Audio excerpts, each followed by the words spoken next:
ઓહો, આજે તો બહુ જ પેટમાં દુખે છે. આવી ગયો ફરીથી મહિનાનો એ જ ફરીથી દિવસ, એનો એ જ તકલીફ.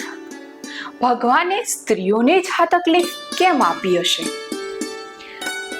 જ્યારે પણ પરિવારની અંદર આ મંત્રોનું ઉચ્ચારણ શરૂ થઈ જતું હોય ત્યારે સમજવું તે ઘરની સ્ત્રીનો પીરિયડ્સનો દિવસ આવી ગયો છે.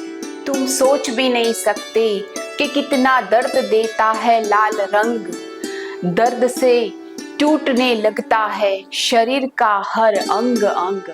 નમસ્કાર. આજે 28મી મે ઇન્ટરનેશનલ મેન્સ્ટ્રુઅલ ડે પર નારી શક્તિને મારા વંદન. આજે એક એવા વિષય ઉપર વાત કરવાની છે કે જે આપણા જીવનનો એક અભિન્ન અંગ છે, પણ જેના પર વાત કરતા આજે પણ આપણે શરમાઈએ છીએ. હા, હું વાત કરું છું આપણા માસિક ધર્મની. પહેલાના સમયમાં માસિક ધર્મ વિશે જાહેરમાં વાત કરવી એ વર્જિત ગણાતી હતી. આજે પણ ઘણા ઘરોની અંદર, સમાજની અંદર તેના વિશે ખુલીને વાત થતી નથી. પણ હવે સમય બદલાયો છે. આ એક કુદરતી પ્રક્રિયા છે અને તેના વિશે આપણે ખુલીને વાત કરવી એ શરમજનક નહીં, પરંતુ એક જાગૃતિનો સંકેત છે. માસિક ધર્મ આપણી નારી શક્તિનું પ્રતીક છે.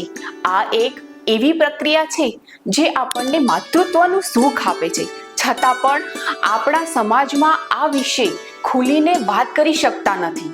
આજે પણ ઘણા ઘરોમાં સેનેટરી પેડને છુપાવીને ખરીદી કરવામાં આવે છે, જાણે કોઈ ગુનો કર્યો ન હોય.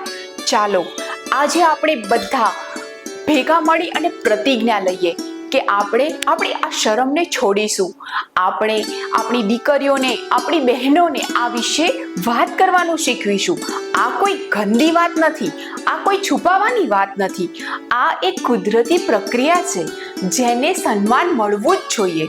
યાદ રાખો, માસિક ધર્મ એ આપણી સ્ત્રી શક્તિનું પ્રતીક છે. તેને છુપાવવાના બદલે ચાલો આપણે તેના વિશે જાગૃતિ ફેલાવીએ અને એકબીજાને સહકાર આપીએ.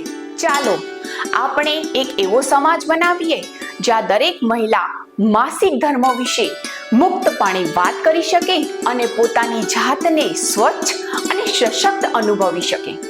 માસિક ધર્મ ના હૈ કોઈ બીમારી, ના જાને ક્યું શર્માતી હૈ દુનિયા સારી.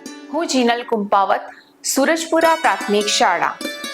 આજ રોજ 28 મે ઇન્ટરનેશનલ મેન્સ્ટ્રુઅલ ડે પર આપણી સાબરકાંઠા જિલ્લા પંચાયતના આરોગ્ય વિભાગના કર્મચારીઓ જે માસિક ધર્મ વિશે જાગૃતિ ફેલાવી રહ્યા છીએ, તો આપણે સૌ સાથે મળી તેમને સાથ અને સહકાર આપીશું.